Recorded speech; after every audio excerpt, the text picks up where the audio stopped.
মধ্যপ্রাচ্যের উত্তেজনা নতুন মাত্রা নিচ্ছে। কূটনৈতিক বাগযুদ্ধ ছাপিয়ে এখন ইসরায়েল ও তুরস্কের মধ্যে সরাসরি সামরিক মুখোমুখি হওয়ার আশঙ্কা তৈরি হয়েছে। তুর্কি প্রেসিডেন্ট রিসেপ তাইয়েব এরদোয়ানের হুঁশিয়ারি এবং ইসরায়েলি পাল্টা অবস্থান পরিস্থিতিকে দ্রুত সংঘাতের দিকে ঠেলে দিচ্ছে।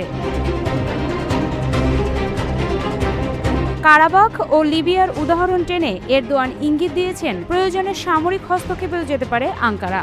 জবাবে ইসরায়েলও কঠোর অবস্থান নিয়েছে, যা দুই দেশের সম্পর্ককে কার্যত শূন্যে নামিয়ে এনেছে। কূটনৈতিক সম্পর্ক প্রায় ভেঙেই পড়েছে। তুরস্ক ইসরায়েলের নেতৃত্বকে কড়া ভাষায় আক্রমণ করছে। অন্যদিকে তুরস্কের বিরুদ্ধে হামাসকে সমর্থন দিয়ে আঞ্চলিক অস্থিরতা তৈরির অভিযোগ করছে ইসরায়েলও। সামরিক শক্তির হিসেবে গেলে গ্লোবাল ফায়ার পাওয়ার সূচকে তুরস্ক সংখ্যাগতভাবে এগিয়ে।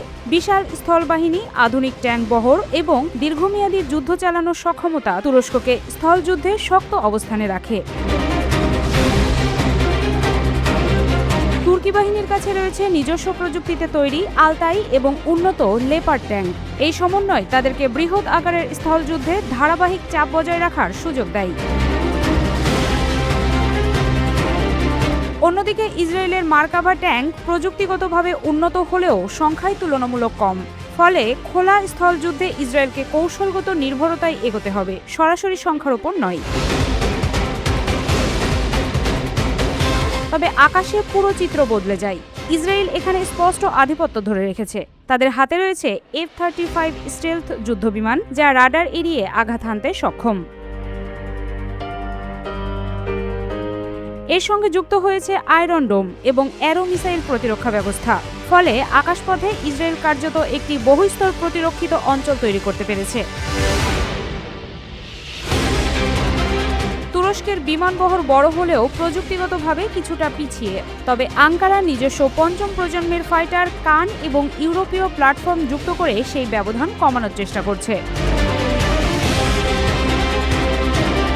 এই সমীকরণের নতুন ফ্যাক্টর হয়ে উঠেছে তুরস্কের ড্রোন সক্ষমতা।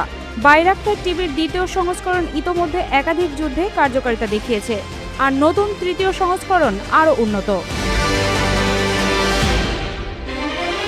বিশেষজ্ঞদের মতে বিপুল সংখ্যক ড্রোন একসঙ্গে ব্যবহার করলে তা উন্নত প্রতিরক্ষা ব্যবস্থাকেও চাপে ফেলতে পারে। ফলে ইসরায়েলের জন্য এটি একটি বাস্তব অপারেশনাল চ্যালেঞ্জ হয়ে উঠতে পারে। সমুদ্রসীমায় তুরস্কের অবস্থান আরও শক্তিশালী। ব্লু হোমল্যান্ড কৌশলের অধীনে তাদের নৌবাহিনী সাবমেরিন, ফ্রিগেট এবং আঞ্চলিক উপস্থিতির দিক থেকে উল্লেখযোগ্যভাবে বড়। ইসরায়েলের নৌবাহিনী তুলনামূলক ছোট এবং উন্নত উপকূলীয় নিরাপত্তা ও জ্বালানি অবকাঠামো রক্ষায় কেন্দ্রীভূত। ফলে উন্নত নৌ সংঘাতে তুরস্ক কৌশলগত সুবিধা পেতে পারে। তবে এই পুরো সমীকরণের সবচেয়ে গুরুত্বপূর্ণ ভেরিয়েবল ইসরায়েলের অঘোষিত পারমাণবিক সক্ষমতা এবং যুক্তরাষ্ট্রের কৌশলগত সমর্থন। তুরস্ক ন্যাটো সদস্য হলেও যুক্তরাষ্ট্র ইসরায়েল সম্পর্ক দীর্ঘদিনের এবং গভীর। ফলে সংঘাত শুরু হলে তা দ্রুত বহুপাক্ষিক রূপ নিতে পারে। বিশ্লেষকদের মতে এই ধরনের সংঘর্ষ কেবল দুই দেশের মধ্যে সীমাবদ্ধ থাকবে না, বরং তা আঞ্চলিক জোট, বৈশ্বিক শক্তি এবং জ্বালানি সরবরাহ ব্যবস্থাকে সরাসরি প্রভাবিত করবে।